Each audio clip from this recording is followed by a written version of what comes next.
Hello, how are you? Long time no see. Welcome back to the I Can Speak English channel. How are you doing today? Bem-vindos, há quanto tempo a gente não se vê? Bem-vindos de volta ao canal do I Can Speak English. Se você está vendo esse vídeo no YouTube, aproveita, já se inscreve, deixa seu comentário aqui. Se você está no Facebook ou no Instagram, também deixa seu comentário, que eu quero saber o que você está achando dos conteúdos. E eu usei agora há pouco uma frase que eu quero falar contigo aqui nesse vídeo. A frase que eu usei foi long time no see. Eu falei, hey, long time no see. Oi, há quanto tempo a gente não se vê? Por que eu usei essa frase hoje? Não é uma frase que eu uso tanto, né? Que eu uso tão comumente aqui no canal. Eu usei essa frase pelo seguinte. Long time no see significa, nossa, quanto tempo não te vejo, quanto tempo, faz tempo que a gente não se vê. Tem esse significado. É uma expressão que é muito comum no inglês. As pessoas, quando se encontram depois de bastante tempo, se cruzam na rua, se veem depois de um tempo, elas têm esse hábito de falar long time no see, long time no see. E por que eu quis trazer exatamente essa frase? Porque essa frase, long time no see, novamente, long time no see, ela não faz sentido nenhum gramaticalmente, nenhum. Se você tentar encaixá-la em alguma regra gramatical, usando o does, you do, you did, you will, aqueles verbos auxiliares, os modal verbs, ela não faz sentido. Só que ela é uma frase que é muito utilizada. Então, essa frase, ela ilustra para mim uma coisa muito importante, de que a língua, ela é muito dinâmica e nem sempre você vai conseguir encaixar a língua em regras gramaticais. Nem sempre, sabendo as regras, sabendo todas as regras, o que é basicamente impossível, né? Porque elas estão mudando. E aí, para você conhecer todas as regras, você tem que ser um super expert na língua, né? Acho que o Noam Chomsky é um super expert na língua inglesa e é provável que nem ele mesmo saiba todas as regras, porque as regras vão mudando.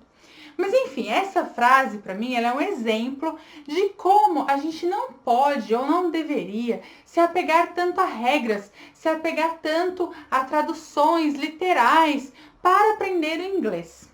Eu percebo que muita gente acaba ficando travada por conta de ficar apegado às regras gramaticais ou a uma tradução literal. Eu acredito realmente que este seja um dos motivos que pode travar você no seu aprendizado do inglês ou no seu caminho para a fluência.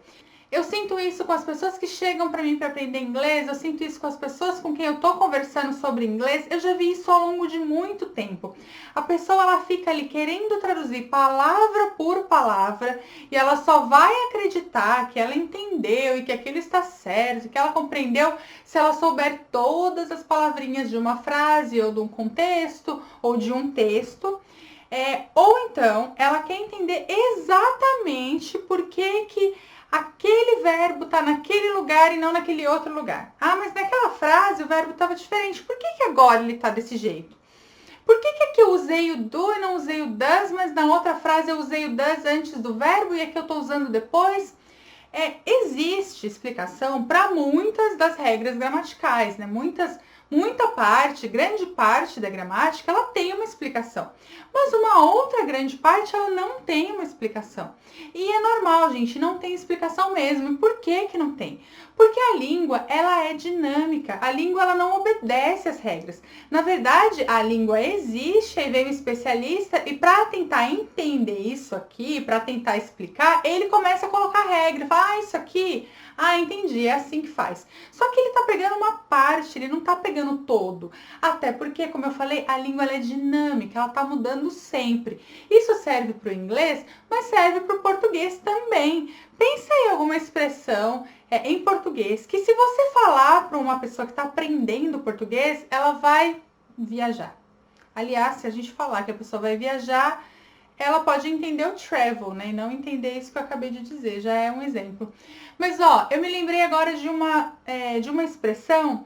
Vamos supor que eu esteja conversando com um americano e ele está aprendendo inglês. E aí eu falo para ele assim, mas português é mamão com açúcar, você vai tirar de letra, é super tranquilo. E ele vai ficar mamão com açúcar. What the hell? What does it mean? Tipo, o que quer dizer isso? Que raios é isso? Mamão com açúcar? Mamão com açúcar pra gente, né? Não sei se você conhece essa expressão. Significa que é algo muito fácil, algo muito tranquilo. Gente, né? Se você traduzir literalmente, e se você quiser entender essa expressão de uma forma literal, ela não vai fazer sentido, porque é uma expressão. É uma expressão idiomática que a gente fala. Em inglês, né? A propósito, by the way, em inglês, uma coisa fácil is a piece of cake. So, in my opinion, learning languages is a piece of cake. Aprender línguas é um pedaço de bolo, né? Como assim? Pedaço de bolo? Sim, então pra gente aqui em português, alguma coisa fácil é mamão com açúcar. Em inglês, alguma coisa fácil é um pedaço de bolo. Então, é uma das expressões que não vão fazer sentido se a gente traduzir literalmente. Eu vou dar 2 exemplos de expressões que também, se você traduzi-las literalmente, elas não vão fazer sentido, mas elas fazem sentido porque são uma expressão e elas têm aí um significado maior. Tem uma expressão que é raining cats and dogs. It's raining cats and dogs. Cats and dogs, provavelmente você já tem ouvido, gatos e cachorros. And raining, chovendo. Então, se eu te falo it's raining cats and dogs, e você traduzir literalmente, você vai dizer, está chovendo gatos e cachorros. Eu nem sei se em português a gente falaria está chovendo ou estão chovendo. Bugou aqui. Ok, está chovendo gatos e cachorros, né? Não faz sentido. Mas o que você imagina que seja raining cats and dogs? Raining cats and dogs. É o dia que você abre a porta para sair e tá aquela chuva, mas tá chovendo muito. It's raining cats and dogs. Tá chovendo muito, né? Se formos traduzir em português, tá chovendo demais, tá chovendo muito. Another expression, take a rain check. Take a rain check. Eu não sei se você já ouviu essa expressão. Eu já ouvi essa expressão bastante em séries, em filmes também, nunca vi em livros de inglês. Take a rain check significa adiar alguma coisa, postergar, deixar para depois, remarcar, deixar para um outro dia. Então, se você vai marcar uma festa com algum amigo seu, né? Você marcou alguma festa. E aí você chega para ele e fala assim, poxa vida, a gente marcou aquela festa, a gente marcou aquela comemoração, mas a gente está na quarentena. Vamos deixar para depois? Vamos fazer uma outra vez? Let's take a rain check. Let's take a rain check on the party. We are in quarantine now. Let's take a rain check. Né? Vamos deixar para depois? Vamos remarcar? Bom, take a rain check. Se eu for também tentar traduzir essa expressão ao pé da letra, vai ser pegar um ticket de chuva. E por que essa expressão existe? Na verdade, ela começou há muito tempo atrás, se eu não estou enganada, por conta de jogos de golfe. Posso estar errada aqui no esporte, tá, gente? Então, assim, as pessoas iam lá assistir o jogo de golfe ou de beisebol, eu não me lembro.